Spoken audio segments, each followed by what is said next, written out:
Welcome to A Pound of Flesh, a Flesh and Blood TCG podcast. On this podcast, we take 16 minutes to discuss one question in depth. My name is Scowling, and my today's guest is Kevin Murphy. Kevin is famously a Prism main and is known for his YouTube channel where he deep dives into all things Prism. He has an excellent series on videos on all the intricacies of the hero, so I definitely recommend you check that out. It's also part of the Table Pit, which does a weekly call-in show, which is also worth watching.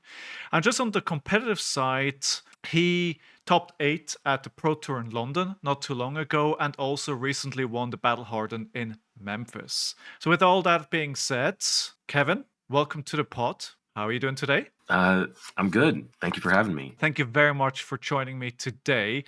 And without any further delay, my question for this season to you is, what one tip would you give to any player in Flesh and Blood to up their game? The biggest thing for me is like if your goal is getting better at the game, ask questions. And the two big questions are why and how.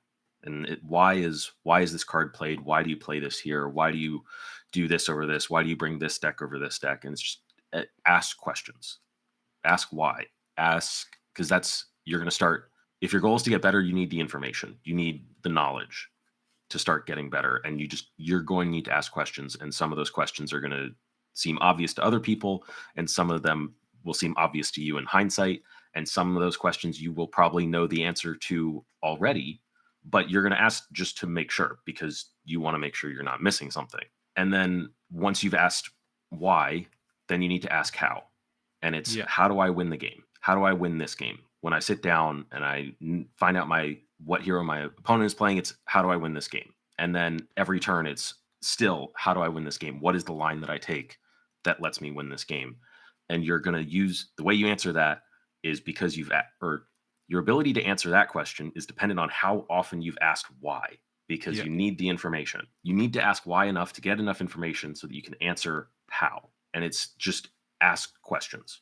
Honestly, like we have a rule in our testing group that there's no dumb questions. There's no such thing as a bad question because it's just ask because weird stuff has happened. Like a card that looks like it might not work and then somebody else thinks of a way to make it work. And you're like, no, that's really good. Okay, that matters. And that happens all the time. Ask the questions, even if it seems like even if it seems like a very simple question. Like just ask it. If your goal is to get better, you're going to need to learn and you're going to need to ask questions. I love this example. I think it's a really good point, and I have an example for myself where recently that applied. I started playing KO Underhanded Cheat, and I didn't understand the interaction between NIMBY and Nimbalism. I did not understand why that was good. I was like, okay, NIMBY, it's a blue card, it attacks for 1. Sure, it fetches you a Nimbalism, but you don't have Go Again, so the card Nimbalism gives +1 to the next attack, but you don't have Go Again, and why would you want to put a blue +1 in Arsenal? So why would you do that? Until I asked why, and somebody explained to me, well, if you have one resource, either because you created a Vigor the last turn, or because you have maybe 3 counters on Tunic, you can then use the Nimbalism to pitch that with the one resource you already have, activate your hero build, and suddenly a Nimby turns from a 1 into a 1-card 6, which is very, very good in terms of Flesh and Blood, right? Yeah, that's like that's a perfect example of just like it's something that like isn't immediate. Like nobody's playing blue Nimby. Like that's not a thing you do, especially to then fetch blue Nimbalism. That's not like an established pattern. And so like that's a perfect example of like what that's where you would ask why. There's a reason somebody put this in the deck. That is exactly when you ask why. And it's just like that piece of information then you can use that later if there's another deck that wants it. Like if you go to play Briar in LL, you can put blue Nimbalism in your deck and search that off Nimby. Like you can take this and use it other places, and that's it. That's all I'm doing. That's all I've been doing for like 3 years is gathering little bits of information like that. So let me ask you this question then. Do you feel like as you've progress as a player and you get more experience that it got harder for you to ask that question? Or do you still feel like it's as easy as when you started the game? It's interesting because it's like when you first start, I think it's actually very difficult to ask questions because you just don't know what questions, like, it's you don't know what questions to ask. And then like you probably hit like a peak probably about 6 months in where like you figured out what questions to ask. And then it gets a little bit harder, but the questions as I've gotten, the longer I've been in this game, the better I've gotten at figuring out which questions are important. Even if Mhm. I'm asking less questions, I think the quality of the questions and the quality of the information that I'm getting gets better. Where I'll have less kind of filler questions of like, why do you play this many blues in this deck? Or why do you do, like, I have a baseline for like why you would play blues in the deck, but then it's like, okay, but why do you deviate? Why do you need to deviate? So like the quality of the question and the information gets better, even if I'm not asking necessarily as many questions. And I still think I'm asking a lot. Like I'm still Yeah. just like, okay, but why would I play this over this? Why would I should I do I need to consider this card? Like this card worked for Prism against Aurora, would it work against Syndra? So it's the kinds of questions I think change, and I think mostly they just get better. I think I still ask a lot of questions, especially in a game like Flesh and Blood where the heroes are very insular and Yes. like if I were to go pick up Gravy, I would ask so many questions and it would be like I was back on the ground floor basically because I'd be learning the I'd be it, it's like I'd be relearning the game. Yeah. So I still ask a ton of questions. And I think another good example here as well is Prism, right? If you're either starting to play Prism or if you're facing into her, she is a hero which has play patterns which are probably unlike any other hero. And she has a Mhm. lot of very signature moves. I would say Sure. that Yep. you need to know why they are happening. And then, as you Yep. say, then you need to ask, how are you doing this, right? How do you get there? So, Yep. yeah. Yeah. No, I still ask questions in Prism, and that's because there's two halves to Prism, which is the Herald aggro plan, and then there's the kind of combo aura plan. Mhm. And the aura plan is so non-linear and like numbers just don't matter to that plan whatsoever. So I'm constantly asking questions every game that I play that deck in that way, or I play that game plan where it's like, I do I need why would I do this over this? Why should I do this? Like how do I win from here Yeah. is just like every game with the deck. And it's why I love it. But like no, it's the deck is I still learn stuff every time I play the deck for sure. So for somebody who may be new to Prism or to the game, can you just in a few words say how the combo and aggro versions differ? The Herald aggro plan is essentially I'm just trying to send two heralds every turn. My weapon, Luminaris Angel's Glow, gives my first herald and first angel attack go again, or first herald and angel attack each turn go again, as long as there's a yellow in my pitch zone. All the heralds basically cost two except for War Tune, so pitching yellow for them is very natural. But the goal of the deck is to essentially get to swing attack 3 times in a turn. All of your heralds are above rate, the angels are numerically very high value. You're going to win games if you can swing all three attacks in a turn, whether and that's a herald and an angel to get advantage or to make use of both go agains, and then either another angel or another herald. This is you're going to send 16 plus damage every turn, plus you're going to get ward for. It's a really efficient aggro game plan. Assuming your heralds are hitting, they have to go to soul. To go to soul, they have to hit. What happens is you'll play a deck that is very good at preventing you from hitting, whether that's Guardian or Brute or whatever defensive deck, Warrior even, where you kind of need to work around it a little bit to get Heralds into Soul and get Angels into play. So then you switch to a little more of a combo game with the Spectra Auras. Most notably is Arclight Sentinel. Not necessarily the healthiest card for the game, I'll fully admit, but kind of essential to the deck working because it's a Spectra Aura that when you hit it, your attack does not resolve, you don't get go again. It basically just ends your turn, and Arclight Sentinel says if an opponent would declare an attack, they must target Arclight Sentinel. It's not my favorite Um, card in the game. Understandably so. It's not my favorite either, but I think it's essential to the deck functioning because it protects your angels from at least Yes. physical damage.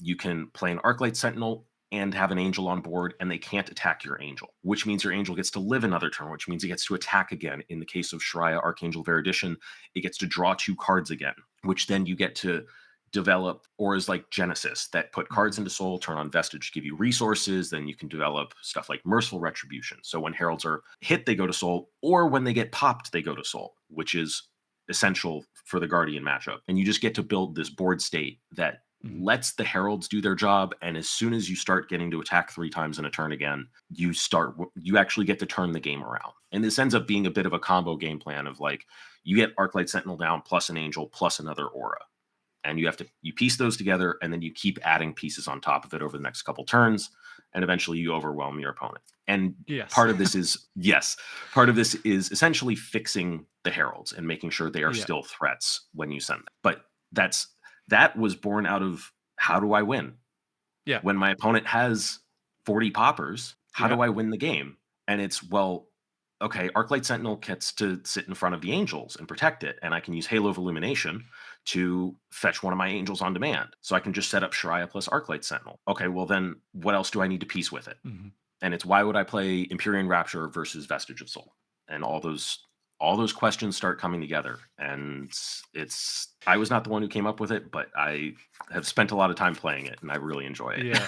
it. It's one of those things where if you play a hero that has a lot of sixes, so you can destroy the cards with Spectra pretty easily. Sorry, Phantasm, not Spectra. Phantasm. Yeah, Um, yeah.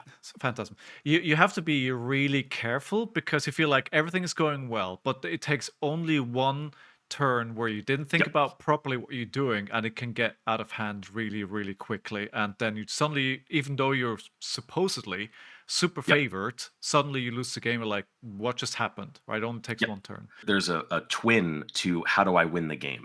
And Yes. it's, from here, how do I lose the game? Yes. And I Yeah. love that question just as much Yeah. because it's super important when you're in those winning spots to be like, okay, how do they win the game? How do I lose the Hmm. game? What has to happen? Can I avoid it? And that's another question that is just like, every time I play, like, that's also there, especially in the Aura games of like, once I'm going, Hmm. how do they get out of it? So is this something you think about while you are playing the game, or is this more something that you reflect upon after the game, depending how it went? Both. Okay. I'm asking that question like all the time. Like, I literally just like went in my Prism notes and I just like went back to like the absolute basics of like, how does Prism win the game? And I just like wrote another like 3 pages of notes on it and like, or reorganized that thought process in my head. Yeah. Like, those are questions that I'm always asking. Yeah, that's really good. We discussed that the why and the how is really important, but what I'd like to ask to wrap it up is like the how. So how do you approach somebody after a game to ask them about how it went? Especially maybe if they're like a well-known player, or maybe they just lost and you still have information. Maybe they're not in best mindset, but you still think it's important to ask them. How do you approach that? I think if they're, it's, I won't always talk to people about the game afterwards, because, like you said, they may not really want to talk about the game, Yeah. especially against Prism. People don't always enjoy playing that game, but I mean, just ask. Like, literally, I just ask them, like, "Hey, I did this in this spot. If I had done this, what would have happened?" Hmm. Just ask the question, assuming they don't seem like ju- it's just kind of like you just feel out the room a little bit, or like read the Yeah. room a bit, where it's like, if they don't want to talk about the game, don't worry about it. But like, if they're in a reason, if they're in an average mood, most top Flesh and Blood players will be happy to discuss the game with you. Hmm. Like, I'll put it this way: even if I'm not in the best mood, ask me. Yeah. Like, actually ask me, because I do love talking about the game. Hmm. And if I'm upset, it's at me, not at you. I Yeah. I promise. Yeah, yeah, yeah. Usually, the reason Like, why we lose games is because we made mistakes, right? yes. I do like to think about it this way: the game is usually about who makes less mistakes, and whoever Yes. makes less mistakes is usually the player who wins. So it's Yep. usually not because, well, they can higher roll you, right, and that happens. But Sure. usually it's But because that's I lost value, so I didn't do a damage here or yeah. there that it will cost me the game. Yeah, Yeah. Which, like, if you high rolled me, like, you played the cards in the order you were supposed to. Like, yeah. what? I'm not Can't I complain. can't Yeah, I can't be I shouldn't be mad at you for that. yeah. I I'll cannot like your deck, but Exactly. I was gonna say but we're not like gonna deep dive I into that. Maybe yeah. that's the next conversation. But yeah, Yeah. But no, like, if you play a game against me, like, ask me. Literally, just, yeah, I'm always happy to talk about the game afterwards. So I hope I do get to play against you at some point in the future. I don't think I've had the pleasure yet, but yeah, that's all the time we have for today. So first of all, thank you for coming on. Mhm. Before we wrap it up, do you have any shout outs you want to make? Anything you want to mention before we let everyone get on with their day? I think you hit it on everything at the beginning. My YouTube channel is smurphfab, Hmm. smurphfab, and I think that's my handle everywhere. And then I do Pit Against on the Table Pit channel every Thursday Eastern time, Thursday evening Eastern time, where we do a live call-in show and we can have conversations a little bit like these, where we're not limited to 240 characters. Yeah. Fantastic. All right, Kevin, thank you so much for coming on. Really Mhm. appreciate it. Have a great day. Thank you. You too.